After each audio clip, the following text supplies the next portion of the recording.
This is the thing. Who you choose to hang around with, who you choose to have in your posse, is exactly who you become. Choose your posse wisely. I'm here to tell you that putting yourself first is not selfish, it's revolutionary. Welcome to the Ayurvedic Woman Podcast, empowering women to light their lives on fire through Ayurveda, yoga, spirituality, and fitness. Jai Bhagwan, everybody, and welcome to the Ayurvedic Woman Podcast. I'm your host, Dr. Satyavani, and my fabulous co-host is here, Prajna Madhavi. And today is Prajna Madhavi's last day of high school for the summer. Woohoo! I got to throw out in the universe, maybe ever. I mean, we just got to, Yes, you do. Got to keep throwing it out there. We got to put it out there. We're working on it. Mm-hmm. We're working, and actually, friends, I'm going to capitalize on this right now. This also, we want to get Prajna out of teaching K-12 high school and have her do the podcast and all the fun Woman Warrior Academy stuff full time. That being said, also, just as a reminder, the Woman Warrior Academy online circle has been launched. The membership community is ready to go. So if you are indeed interested, go to thewomanwarrioracademy.com. And you will see a little pop-up that comes up that says, would you like more information? Fill out that information, and then we will follow up with you with an email on all the details of what the Academy can provide for you in all of these Vedic lessons that we do. In addition to, there are full courses in there. There are cleanses in there. There is the Ayurveda 108 that's in there, and also all of these educative things on how to live a life of purpose through the Vedic sciences of Ayurveda, yoga, and Jyotish astrology. So, and if you like our discussions on our podcast, please, of course, follow us and share it with others and join the Academy. You also get a free copy of my book, From Pain to Power, that I will send you as a result of signing up for the Academy. So we are so excited that today is your last day. Oh, I'm very excited. Literally, she walked into SB Studios here in Boise, and I'm singing "Welcome to the Winner's Circle." So great, Yeah. so great. So how was your last week? Let's do a wellness check-in. Let's Sure. see what's what. Yeah. The last week, not for me personally, but for people around me, was a little complicated, a little rough. The end of the year can sometimes be smooth, or you can have some hiccups. Just kind of depends. Luckily, my end of the year so far has been pretty smooth. I haven't checked my email in the last couple hours. Don't check it. Do not check it. So you never know. As far as I'm concerned, you're off. off the clock. You're off the clock. No more email checking. Yeah. Do not. Yeah, it was a rough week for those that I really appreciate and really love in my profession, and it's hard to see younger teachers go through the struggles. Although they also have to learn, what to do and maybe what to change in the future. So definitely had a younger teacher who had an issue with a student and a parent. That's never fun. No. And it was about an assignment, and it was just... Was this a credit-bearing assignment? It was. Okay. It really came down to, I want my child to have an A. And Instead of what, an A minus? yeah, I think it was from a C to an A. Okay. So pretty substantial, but did not probably, I think, in this teacher's eyes, to make him feel like he could sleep at night, a B would have been good, Mm-hmm. but it just was not acceptable for this parent, and so really created some complications. Okay. So throughout the week. the parent wanted the grade. I think that what tends to happen is the parent influences I was an the assistant student. principal. I know how this plays you're out. very aware. Yeah, but in this particular situation, Yeah, it's just unfortunate when you're trying to get kids to advocate for themselves and to learn these lessons on their own, being able to interact with an adult and learn this lesson between the two of them. And sadly, parent steps in, mama bear in this case, and wants things changed and starts just picking apart what we do, basically as a profession, as a profession, Not cool. as a team, as our co-teachers and really trying to practice that against separating Yes. um, the situation from the person, trying to understand where they're coming from, which I think our vice principal did a decent job of that. Not all of us were really happy by how everything was handled, but I don't see how you always can. No, Um, definitely not. but it really makes me never want to be an administrator, as Oh, again, don't you do that. well know. Oh, no. Do not do that. Take it from somebody who knows. Like, do not do that. And I've never had that, passion for that. And these are the reasons why. Yep. But it was just really unfortunate for this teacher because he's just, the kids love him and he's new and young and he's younger and but the kids really confide in him. And I at the same time, I think he's learning that you have to have these boundaries. You Yes. have to, by doing certain things ahead of time, you're going to avoid these situations on the back end. Yep. And so a really good learning experience Yeah. for that individual. And guess what? We have all had those. We have. And this is, this is his rotation. Yeah. So, but again, my heart goes out if you listen to this podcast. You know who you are. You're dear to me and you're awesome. So, just try not to let it get that person down. But And you know yeah. what? A couple days deep into summer, not even it's gonna like boom. Don't even know. Don't You got care. your mimosa. and just Exactly. like, You're chilling. whatever. Like whatever. Doesn't matter. Yeah. Yeah. So But it's also like just a shitty way to end yeah. the year. Yeah. Yeah. And how did you and the rest of your colleagues react in that situation? Like, did you guys like team up, or was it like we definitely conversed together. mhm. We behind closed doors said what we were irritated by for sure. I'd like I liked how you architected that. You mean behind closed doors? You were talking shit. Yeah, we talk shit. But what the practices that we do, I Yes. think helps me not attach to it for quite as long. Yeah. Yeah.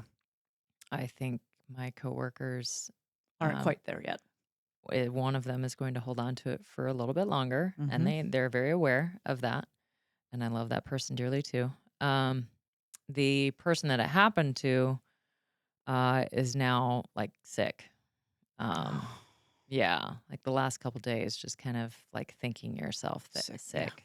Yeah. To That where- mental, emotional, Anandamaya Kosha, Yep. So just drained. Yep. So ego, wisdom, body interacting, and So it's a good lesson for me to think about in situations like this. How can we not? I mean, yeah, you have your moments where you talk shit, right? Totally. Like you got to and get it a lot out. of times you got to just exactly. It's just getting it out. But then how do you kind of recover and rebound from it and try to make it better moving forward? Like I was by the day 2, I was like, okay, how can we not have this happen again? Like, what do we need to put in place to, to help this out? Instead of being passive aggressive, like, well, I guess we could do this, and like, well, that's not really feasible. Guess we could have the P department look at our proficiency scales. Like, I don't think that's what needs to happen. But yeah, But it's a process. it is. Well, and you know what's great? What I so appreciate this because A, it's a real life situation, and B, I love that you can step back and observe and look at it from a witness consciousness standpoint and just say, okay, it isn't personal. Yeah. It's not personal. Now, all of your colleagues, not every single one of them is necessarily going to respond that way. Yeah. I would imagine that most of them probably do take it personally. Yeah. But it is a testament to how far you as an individual in your growth and development has come. Yeah. And I also reacted a little bit differently with my administrator where I went down and talked to him. I said, I'm going to come down and talk to you. There's others that can't talk to you right now. Yeah. In fact, I wouldn't go visit them for a while. I'm giving you the warning. Yeah. I said, just warning. But I said, I'm not happy with this. And he's like, well, nobody's really happy with this. And I'm like, I want you to understand that, this is why I'm looking for other places to work. And there you Like, have it. yeah. And he's like, well, I know the system's broken. And I'm like, Yeah. yeah, but what are we doing to fix it? Like, Or change it or yeah, whatever. like, Yeah. my hands are tied with what is happening right now with the district. But Mhm. yeah, so it's hard in those situations to hear that. Yep. And he basically, my VP mentioned, we have 3 pillars in society: family, church, and school. And 2 of those pillars are kind of crumbling. And I was just like, Which which 2? 2? I'm going with 3, but Yeah. I He don't said, know. the family and, the church. And I'm just like, yeah, but You so think is education's the one education. that's leading the pack here? Yeah, I'm going with no. He's like, I still think you're good for kids. And I'm like, I don't know anymore. Am I though? Yeah. I think in this situation you are. Yeah. I think when you are able to discuss these issues freely and Mm-hmm. and look at it from the perspective it is that we've developed, I think that Yeah. that's actually more educative Mm-hmm. in a lot of ways. Yeah. So yeah. There you have it. Yeah. There I you don't have know it. what that level is, but the fact that I still worked out, still, kept my energy up, didn't take it, personally on me, 'cause it didn't happen to me, but But you feel that. I felt it. Yeah. Yeah, for sure. I felt for that person too, but I've been there before, so I could definitely relate. Mhm. And then, I don't. We're talking about the Anandamaya Kosha today, and Yes. yesterday was my late husband Joe's birthday, and Oh, so I taught yoga yesterday, and I love that. yeah, and the quote that came up, unbeknownst to me, from the book that I read it from, there was a paragraph that I read, and it Is this the Daily Stoic. the Daily Stoic? Okay. And it, I read the first part and I was like, oh, yeah, this is going to be really good today. I didn't read the whole thing.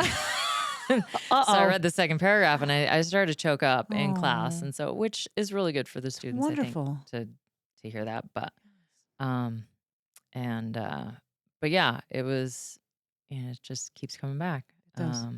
And that's great. So, I love it. yeah.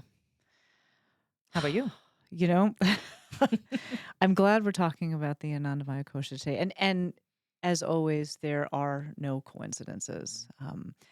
As you know, and as the folks here at SB Studios know, and many of my close friends and colleagues know, that my father passed away on May 8th. And so it was, for the most part, unexpected. Mm-hmm. He had been dealing with rapidly accelerating dementia.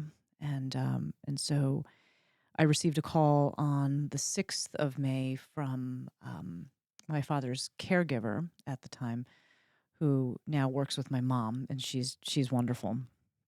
And because my mom and my brother were dealing with the crisis, and so I got on a plane and I went down to San Diego right away. And the thing that I've shared with a lot of people, and I've actually shared on social media and publicly, that I will share here too, is all of these practices that we do, they fucking pay dividends when crisis happens.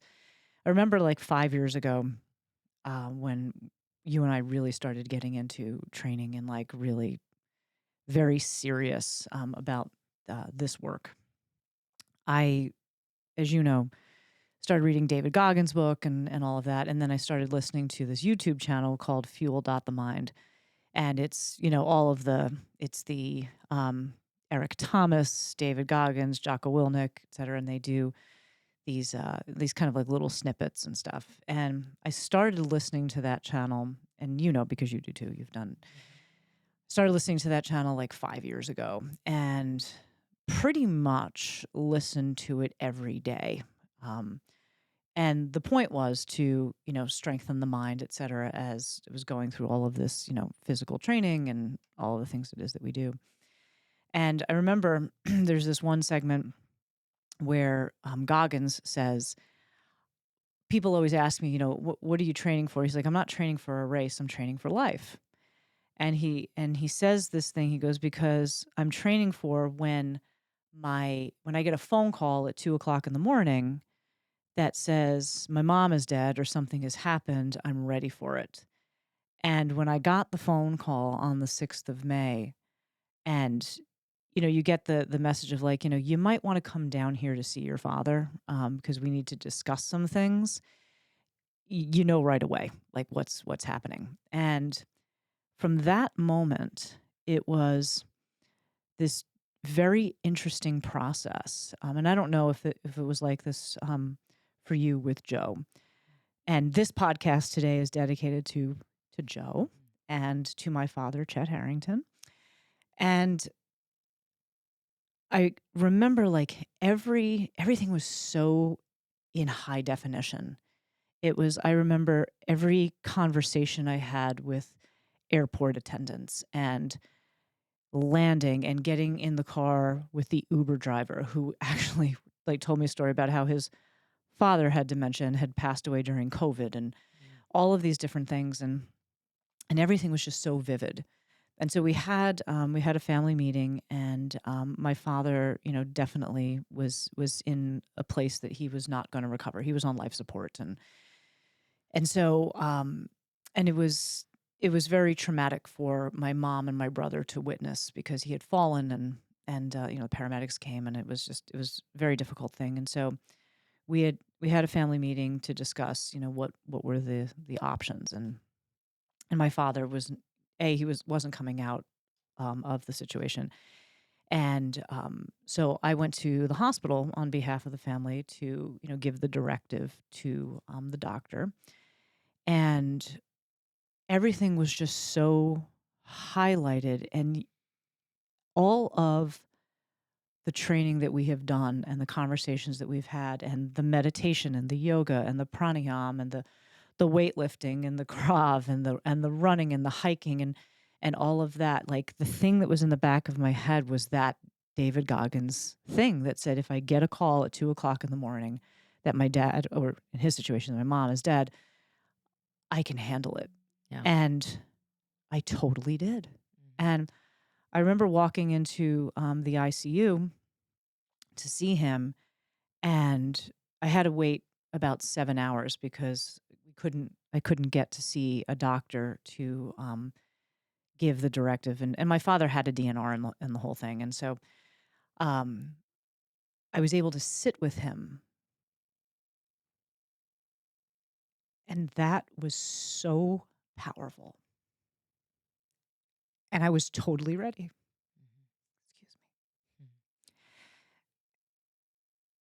me. And I would not change that for anything. Yeah. I would not. And what was so interesting, and what we're going to tie this into today, is that, like, there's this quote, and I want to share this quote that I found from Sadhguru, his book called Life and Death in One Breath. And he says that death is a fiction created by people who live their lives in total unawareness. There is only life, life and life alone, moving from one dimension to another. And when I saw my dad and I was there, I chanted over him, I talked to him, and I was there when he ultimately transcended. Like, I didn't feel, I wasn't scared, and I also wasn't like, I mean, of course I was sad like I am now, and grief comes in waves and all of that. But I was actually so joyful for him because I was like, you know what? Like, well, first of all, you're getting out of this shit pit. So, like, good for you, Dad. Yeah. Way to go.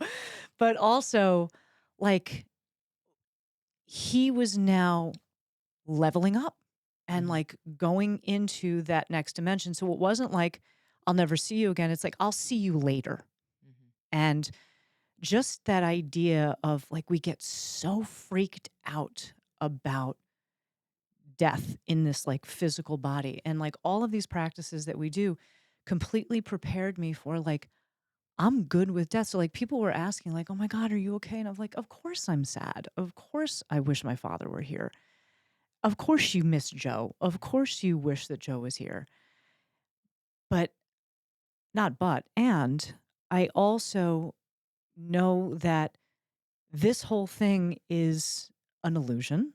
And I feel him all the time. Ex- And that I said that to my mom. Like, Yeah. my mom asked me this past Monday, because we want, immediately we want to protect her, make sure she's okay, et cetera. I mean, they were married for 59 years. Yeah. That's a long time.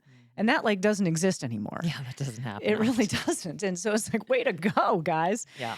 Um, but she asked me, she's like, how are you doing? And I said, I'm solid. And actually, I feel my dad's presence now more than I did over the past 3 years when the dementia, really started to accelerate. And I could tell, with him that there was this internal battle of like his cosmic consciousness saying, like, I'm still here, I'm still here. And then this physical body, mental, emotional, diseased state that was slowly trying to, dominate and take over.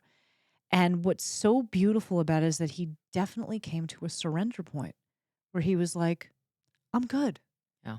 And that just, like, that brings me so much joy, so much joy. So it was a rough couple of weeks, no two ways about it. But I share this with all of you because get good with death. If you can get good with death, there you can live your life so powerfully and so free because there is literally nothing that can stop you. Literally nothing that can stop you. Because guess what? Like, you're moving on to the next dimension. And that is such a powerful thing to actually embody. Like for a lot of us, it can be just words. I literally, in every single step of what has happened over the past 5 years, everything that I have done to physically, energetically, mentally, emotionally, and spiritually prepare myself was for that moment right there. And now it's like, wow, is this enlightenment? And that's very interesting to me. Nice. Yeah. So, Hmm. and throughout the whole time, like, kept my, still in shred mode, like, and I found that physical exercise for me was an excellent outlet with, with grief and processing and all of that. It helped me feel strong for not only for myself, but for my brother and for my mom and for the extended family that, we were slowly calling and informing about my father's transcendence. So, yeah. I love that. The Anandamaya Kosha. Yeah. This is it today. So, friends, we are talking about the Anandamaya Kosha, which is the fifth of the koshas. And we're going to continue to revisit these and tie them in. But the Anandamaya Kosha, I actually found some notes that I took a long time ago, back in the day when I was young and beautiful at the Kripalu Institute, going through yoga teacher training, advanced yoga teacher training. This is how the Anandamaya Kosha is spoken about. Ananda is the basic stuff of this universe from which everything has been created. And the word Ananda means bliss, for those of you that are just getting familiar with Sanskrit and these concepts. It is called Anandamaya Kosha, the bliss layer of our existence. It is the most subtle aspect of our existence, devoid of any form of emotions. That one hit me hard when I reread that. A state of total silence, a state of complete harmony and perfect health. Wow.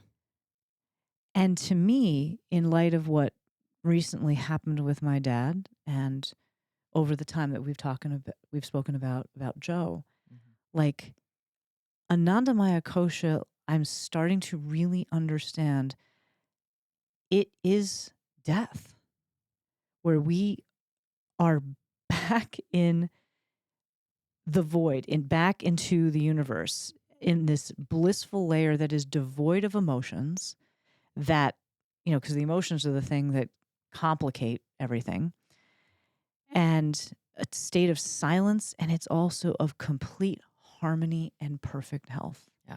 I think about Zach Bush and how Yeah. he talked about If you don't know Zach Bush, you should really look him up. He's fabulous.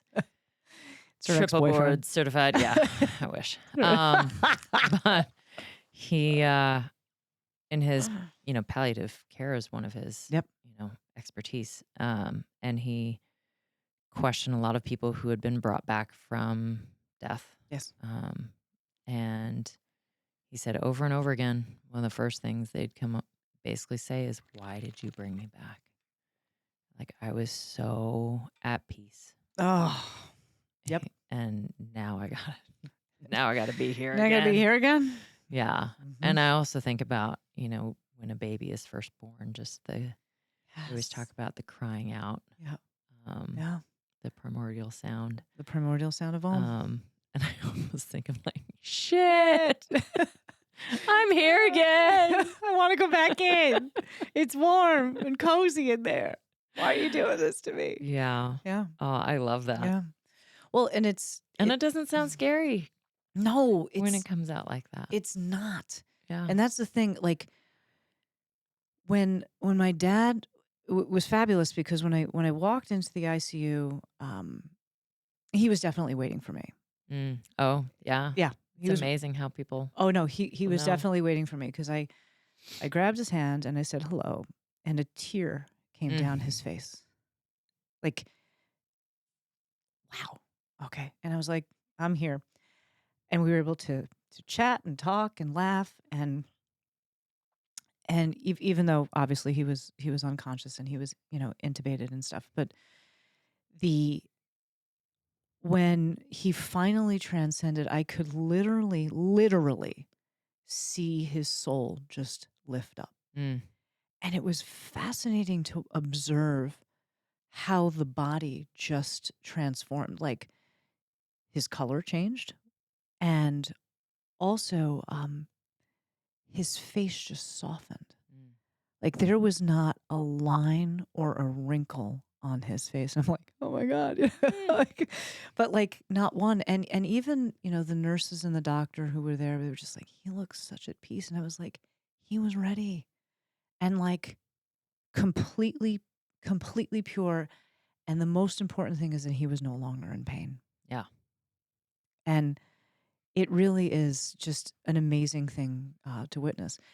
And it brought to my attention about, like, why do we fear death?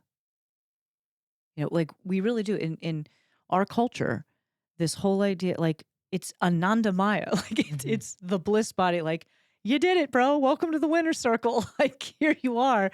You have the opportunity to be pain free, and yet we fight it in this body, in this existence, the entire way. Yeah. And like, why do we do that? I mean, thoughts? First thought is it's unknown. I think we've created an unknowing about it. And as soon as I thought about that, I thought we've also lost generational passing down of, traditions and Yes. stories. And, we don't look to our elders, at least not in the West. I'll just say in the United States. Yeah. I won't speak for any other country, but I would say we've lost the ability to listen to, those elders in our community The as wisdom. to what, what they have to offer and what they have passed down. And if they haven't had it passed down to them, then they don't pass it down to the next, and it gets lost. Yeah. And so I think we are very up in the air and very misguided as to what death is, and I just don't think we know. Yeah. And I think the unknown freaks us out.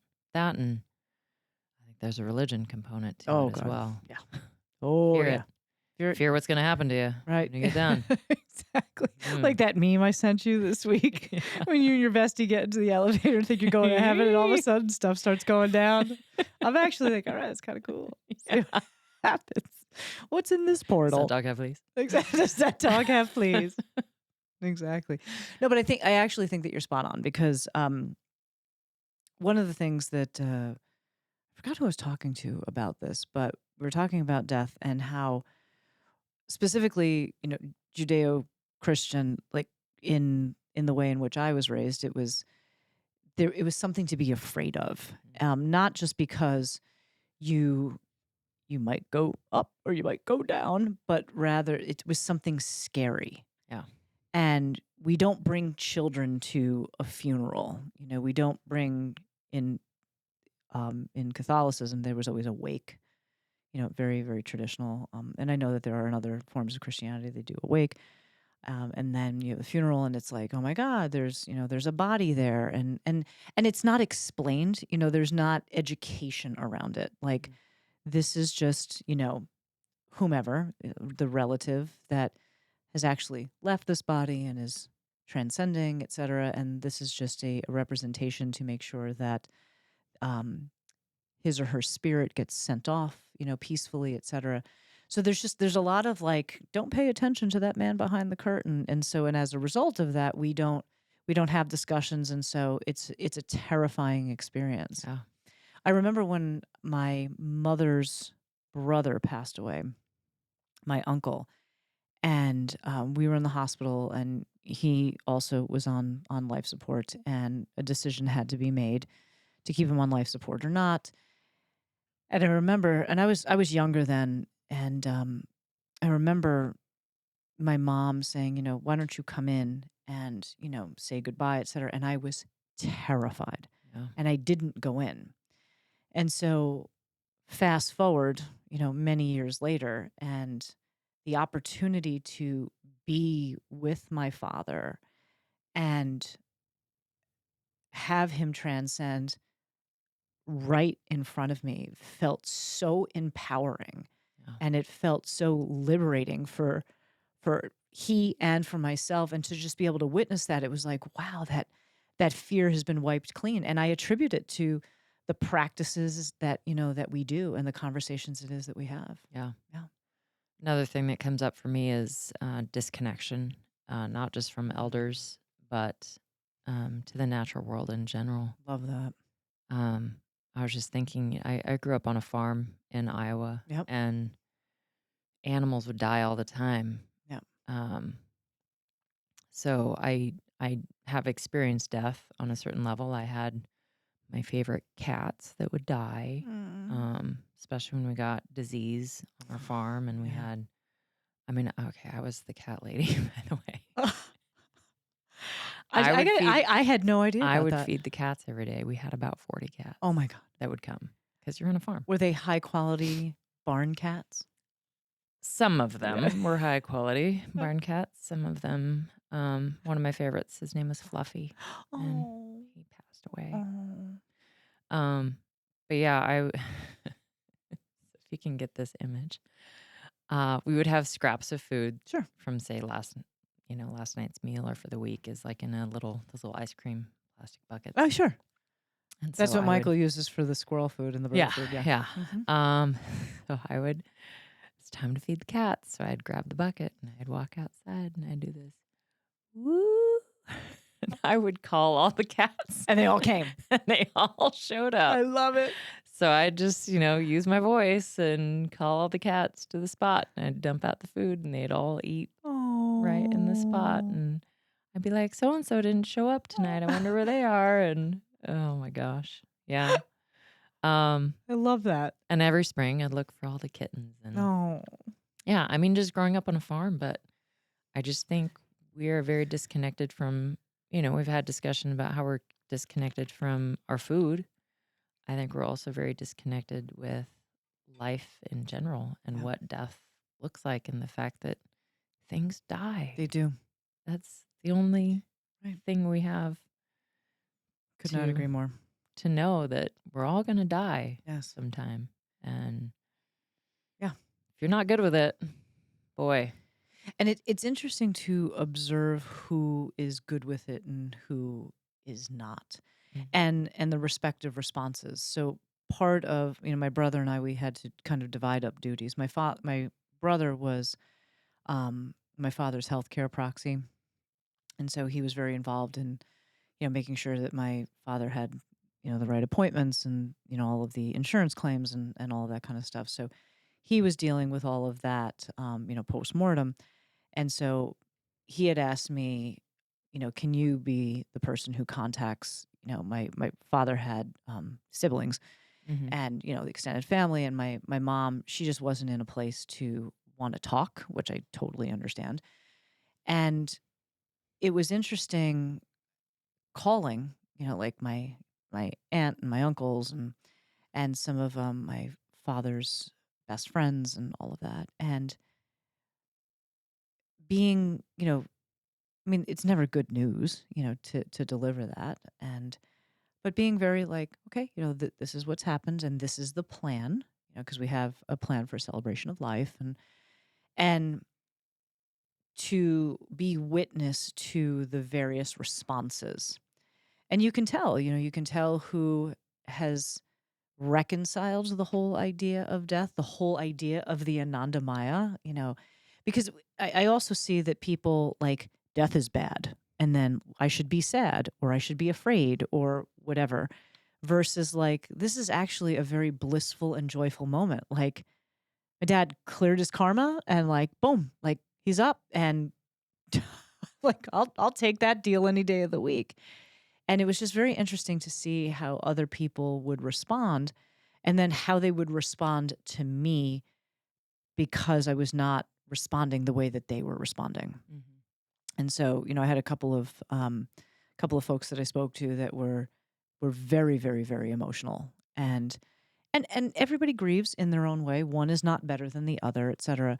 And, I just felt like I was holding space for them, and that was very wonderful to be able to do. I felt honored to be able to do that as they kind of processed the whole thing, et cetera. But then I was asked several times, like, you don't seem upset about this. And I was like, no, I am upset. Don't get me wrong. But like, I've also worked really, really hard to be very practical and also be very joyful at the same time for this process. And that for some people was pretty unconscionable. It's like, oh, I have like, you're weird, like, Yeah. or you're cold, or you're in shock. Yeah. And it's like, no, actually, I'm not in shock. Like, I am very well aware that, guess what? I'm going to die too. Mhm. And it's just very interesting. And what I wouldn't say what I worry about, but I have a feeling that those folks that respond in a very, how shall I say, in a way that is not comfortable with death will have a harder time when it is their time. Yeah.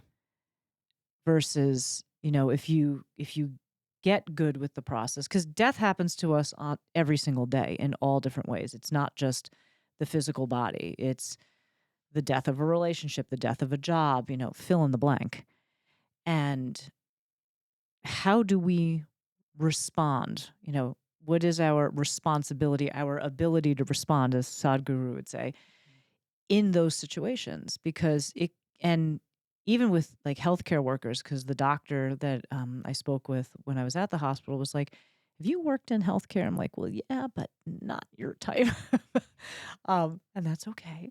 Like, he's like, because you're responding to this better than I've ever seen anybody respond to it. And he's like, you seem really comfortable. And I was like, I am. And he's like, that's really amazing. And those folks, they see it every day, so I think to a certain degree, it's something to be expected with the job. But yeah, the whole process was just so fascinating. And I was so happy and grateful to be part of the whole thing and to still feel like, okay, Anandamaya. Yeah. um, you have something to share. I do. Okay. And this kind of ties in. This is from the Tibetan book of Living and Dying. This is something that I started reading when when it was looking like Joe was probably not going to come out Yeah. of his illness. And, the thought of death really started to become very aware in my mind. And I started thinking, I really want to start getting good with this because I'm going to lose someone very close to me, and I want to be better at being able to handle it Yes. and also think about my own mortality. Mhm. And so this is from, and I think this kind of plays along with what we've just been talking about. It says, sometimes I think that the greatest achievement of modern culture is its brilliant selling of samsara and its barren distractions. Modern society seems to me a celebration of all the things that lead away from the truth, make truth hard to live for, and discourage people from even believing that it exists. And to think that all this springs from a civilization that claims to adore life, but actually starves it of any real meaning, that endlessly speaks of making people happy, but in fact blocks their way to the source of real joy. Wow. Yeah. What do you take from that? Um, that modern society, the fear that it has created around death, sucks the joy of the transcendence into the, complete harmony and perfect health. Yes. That it just keeps, nope, you should fear it. You should fear it. It's bad. It makes you sad. You should fear it. You should fear it. And It's then on dark. top of it, Mhm. let's do all of these things. Let's sell you a whole bunch of shit to try to keep you away from dying. Yeah, avoid it Right. for as long as possible. Let's take these pills and let's have this surgery and let's Because this is where it's at. that Like, this is the place to be. yeah, okay. Sisters, this is not it. Okay. This is not it. You have the ability. Actually, one of the things that I found so interesting about going back to the Anandamaya Kosha, and again, lining the timing up with what has recently happened, is the Anandamaya is not only where it's at, but it is once you can have it now. Mhm. That's the bottom line. You can have bliss now. And it's not something that we buy in consumer society. If you get good with death and recognize that you are a spiritual being having this human experience, right? Yep. This spiritual being having this human experience, and that just like Sadhguru says, all of life is happening right now. There only is life. We just move from one dimension to the next, to the next, to the next. If you can master that, and as a result, master your emotions around that, you can have bliss right now. Like, I am incredibly joyful. Like, on one hand, this is the yin and yang of life. I'm heartbroken that my father is not in this physical body, in this existence. And on the other hand, I am absolutely living my best life because his presence is here and he has taught me that, yes, harmony and perfect health does exist Yeah. in like HD. Amazing. Mhm. Mm. Mm. The second part in this book that I wanted to read. Yes, please do. It's a great book. Yeah, it is. To be a spiritual warrior means to develop a special kind of courage, one that is innately intelligent, gentle, and fearless. Spiritual warriors can still be frightened, but even so, they are courageous enough to taste suffering, to relate clearly to their fundamental fear, and to draw out without evasion the lessons from difficulties. Becoming a warrior means that we can trade our small-minded struggle for security for a much vaster vision, one of fearlessness, openness, and genuine heroism. To enter the transforming field of that much vaster vision is to learn how to be at home in change and how to make impermanence our friend. You know what is absolutely incredible about that? So, in the Dharma Circle this week, we shared some of our vision and mission and our habits, etc., and our values. And everybody was sharing different values that they have, etc. And one of the values and also like core belief that I literally have on the first line of my clever fox is to be courageous and to be afraid and do it anyway. Mm. And like, boom, there it is. And that is indeed what a spiritual warrior is. And it's like, even when it's terrifying and sucks, you do it anyway. Yeah. Love it. Love it. Love it. Any other thoughts about Anandamaya Kosha? This bliss body that we can have right now? Mm. I just think for me, it's still just a work in progress. Absolutely. Yeah. Yeah. Where do you feel the I don't want to say hiccup, but where do you think the small barrier is at this moment in time? We've for you? actually had this discussion before, and I've pinpointed that it's not so much death, it's pain. Yes. And I remember you mentioning something about what is pain? Where does that come from? Where does that come from? I think comes back from the mind. And yeah. Yeah. Yeah. It's very interesting because in the past 18 to 24 months, I've actually had a lot of death. So my best male friend, Dave Anand, passed away a couple of years ago. And then our beloved 17-year-old cat, Safari, passed away. And as you know, a pet is like a child. Yeah. And I actually have to say, this is going to sound like a weird one, but both Michael and I are in agreement with this, is that Safari actually prepared us for then my father-in-law Mm-hmm. and now my dad. And it's very interesting that as those things have unfolded over the past 24 months, how much clearer, cleaner, less afraid I have become with death, and rather just like engaging this as a beautiful, blissful moment. And it's also interesting that in several of those cases, not necessarily Safari, but in several of those cases, each person who was getting ready to transcend was like, I'm not afraid of death. I just don't want to be in pain anymore. Yeah.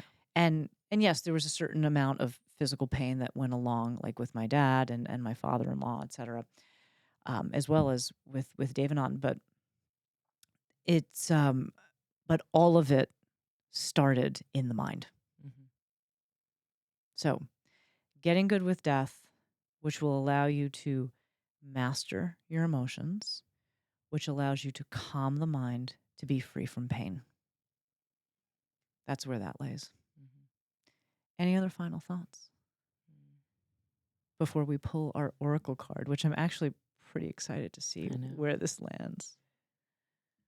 I would say one final thing is to not wait, and it's going to sound cheeseballs, but not wait to tell those people that you love them, because I think that's another societal thing that, Yes. we don't say it until it's too late, or we just don't say it. Yeah. And I think that's a very big societal thing that we just get wrapped up in our lives and get wrapped up in stuff. And that's one thing I've been really trying to work on too, is Me too. let those people know that you care about them Yes. now. Yes. So that they feel that. Mm-hmm. And it's not once I get to the end of my life, I got to tell all these people all this stuff. Where's my list? Here's my email. Yeah, I got to tie everything up. Yeah. That it's already all done. I think that is incredible wisdom there, because actually, and I always told my dad that I loved him. Mm-hmm. And it's interesting because from the societal perspective, it actually took a while for my father to actually express that verbally to me. For me too. My And dad is. yeah.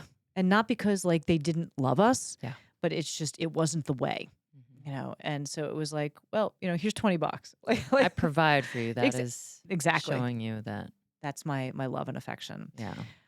But ever since my dad passed, I make sure that my friends and my husband and my brother and my mom hear me say it to them, even if it falls on deaf ears. It's kind of interesting when you get Yeah. like some weird reactions. Yeah. They're just like, Yeah, you "What? do. Yeah. Okay. All right. Later." Yeah. But I know it is, because some people are just not, they're not in that space yet, Like, so. did you just say that to me? Oh, Yeah. Yeah. yeah, you do. I know. Well, it's funny because my brother and I had this conversation, and my brother is an incredible human being, and smart and beautiful and talented and all of these things. And he also has like some of these, I mean, we all have our things, Mhm. and it was funny, because he's like, I forgot how the conversation came up. He's like, but like girls, they say to each other that they love each other. And I was like, yeah. I said, my girl Praj and I, we say it all the time. And he's like, yeah. If a dude said that to me, I'd be like a little freaked out. And like, it's just very interesting, like the male, female side of that to a certain degree. I don't think it's necessarily the case across the board, but I got a good laugh out of it. He was Mhm. just like, if one of my buddies said like, yo man, I love you, he's like, I'd be like, dude, no, We don't say that to each other. Exactly. And my brother is like, do you say that to you? I was like, oh my God, all the time before we hang up the phone, like, love you, girl. And he's just Uh-huh. like, what? Like, it was just something that he just couldn't wrap his head around. So it was Yeah. funny. Yeah. But then he was like, well, but you're a girl. So it's, Uh-huh. okay, sure. It's Yeah. gender specific. But Yeah. it was just funny. Watching them squirm. Yeah. It was funny. Mm. Well, we're at that time. We're at the oracle time, from our life purpose deck. And we will see in this Anandamaya Kosha, Ananda, the basic stuff of this universe from which everything has been created. And it is a space of total silence and a state of complete harmony and health, which you can have right now. Don't forget. So, what does the oracle tell us? Trust. No flocking way. Trust. Trust your feelings and dreams to guide your career path. The angels sent you this card as validation that your feelings are trustworthy guides as you aspire to make healthy life changes. Your dreams and desires are clues to your life purpose, as your soul calls out to you through the language of feelings. If you're discontent in any situation, trust these feelings. If you're excited about the prospect of, for example, returning to school or opening your own business, trust these feelings. If your gut is warning you about a certain person in your life, trust these feelings. The first step is to notice your feelings.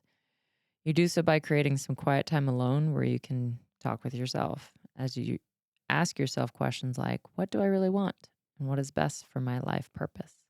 And then notice the physical and emotional feelings that come in response.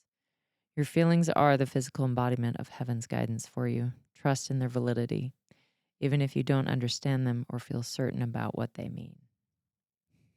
That's funny. That is amazing. That actually touched on so many things. Yeah. Touched on the school issue, in the beginning, and it also, touches on this whole idea of bliss and being good with perfect state of bliss and health and harmony. And trusting that what we have been doing the last 5 years means something, that there's a reason why we're doing it. Yes, there is. Because there are many days where I'm like, why the fuck am I doing Oh, this?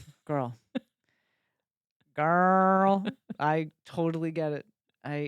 But believe me, I get it because I was doing this alone for a while. I know. I roped you into this, but one of the other lessons that was taught to me through my father's transcendence was, because there were three things that my dad reinforced to my brother and I as kids that I take with me, that I want to actually share with everybody, which is show up on time. And when you do show up, you put your heart into your work and everything from there flows. And I believe that. Mhm. I completely and utterly believe that. And even on those days when you're like, why the hell am I doing this? Where is the bliss? Actually, you can have bliss right now. It's a mind shift. And we just show up and we continue to do what it is that we're doing. We'll see what happens. Mhm. Anything else? No, that's it. All right. Thank you, everybody, so much for joining us. And I hope that this gave you a different perspective on the whole idea of the Anandamaya Kosha and specifically the idea of bliss. Get good with death in all of its forms. And when you can get good with death, you can have bliss right now. You actually become completely unstoppable because you are infinite, eternal, and whole right now. I want to thank you so much for joining us here on this podcast. Please do share it with folks. Go to thewomanwarrioracademy.com and sign up for our online circle, our membership circle. You will not be disappointed, I promise. You get a free copy of my book, and you get to be part of all of the amazing things it is that we are doing and creating. So have a wonderful rest of your week. And until next time, Jai Bhagwan. May your soul be victorious. Is life hard? Yeah, it's really fucking hard. And you can also have the life it is that you want. You just got to work for it.